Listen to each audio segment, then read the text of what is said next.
नमस्कार, मैं हूं आपके साथ नम्रता शर्मा। बिहार विधानसभा चुनावों के नतीजे तो सबके सामने आ ही गए हैं। वहां पर एनडीए की सरकार भी बन गई है, लेकिन इन सबके बीच जो ओवैसी की पार्टी है उसने भी बहुत बुरा नहीं कहेंगे लेकिन बहुत अच्छा भी नहीं कहेंगे, ठीक ठाक प्रदर्शन किया था। जो मुस्लिम बहुल इलाके थे उनमें पकड़ बनाने की कोशिश की थी, जनता के बीच पैठ बनाने की कोशिश की थी। बहुत ज्यादा फायदा नहीं हुआ, लेकिन हाँ इतना जरूर समझ में आया कि कुछ तो ओवैसी को भी बिहार से जरूर मिला है। और इन सब के बाद अब बंगाल की तरफ रुख कर रहे हैं ओवैसी। यूपी में ऐलान कर चुके हैं कि चुनाव लड़ेंगे। तमाम तरह की जो बातें हैं वो सियासी गलियारों से सामने आ रही हैं। इन सब के बीच साक्षी महाराज ने बड़ा बयान दिया है ओवैसी को लेकर।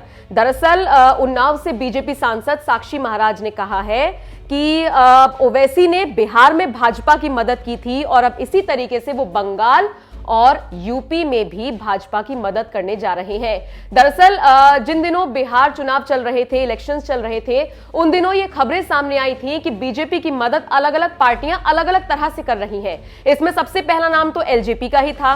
कहा यह जा रहा था कि चिराग पासवान की पार्टी को बीजेपी ने प्लान बी के तहत उतारा है। उनका मकसद चिराग पासवान की पार्टी को जिताना या फिर उनको मुख्यमंत्री बनाना नहीं था, बल्कि सिर्फ और सिर्फ आरजेडी के वोट काटना था।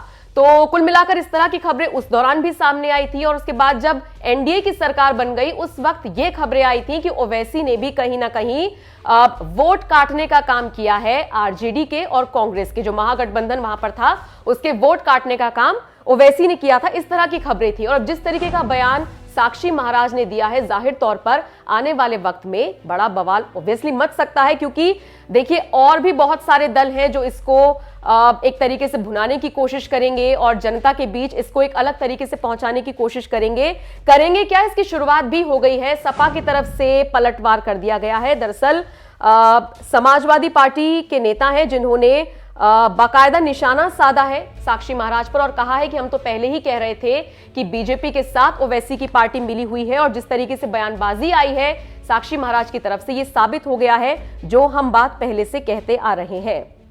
सपा प्रवक्ता अनुराग भदौरिया ने कहा है कि साक्षी महाराज के बयान से साफ हो गया है कि भाजपा और ओवैसी के रिश्ते क्या है। ये लोग दिखाते कुछ और हैं और चुनावों के दौरान ये लोग कुछ और करते हैं। बता दें आपको, ओवैसी ने मंगलवार को यूपी के आजमगढ़ में चुनावी अभियान की शुरुआत की है।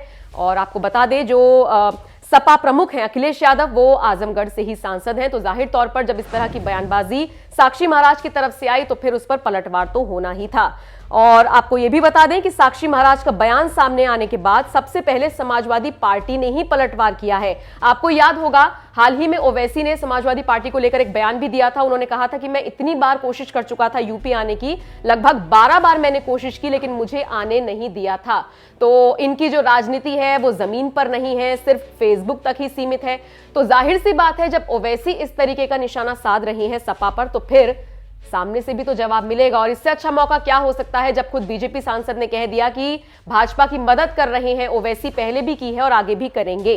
तो सियासी गलियारों से बयानबाजी जो है वो तेज हो गई है। चुनाव होने हैं 2022 में यूपी में और वेस्ट बंगाल में इसी साल होने हैं और इनका असर इन चुनावों पर जाहिर तौर पर पड़ने वाला है। आप बताइए क्या सोचते हैं? आपको भी लगता है कि बिहार की तरह यहां पर भी जो बीजेपी है अपनी प्लान बी को, अपनी टीम बी को उतारने के लिए इस तरह की जो राजनीति है वो कर सकती है, या फिर जिस तरीके का बयान साक्षी महाराज ने दिया है उसको लेकर आप क्या सोचते हैं? जो भी आपका मानना हो, जो भी आपकी राय हो, कमेंट करके हमें जरूर बताएं।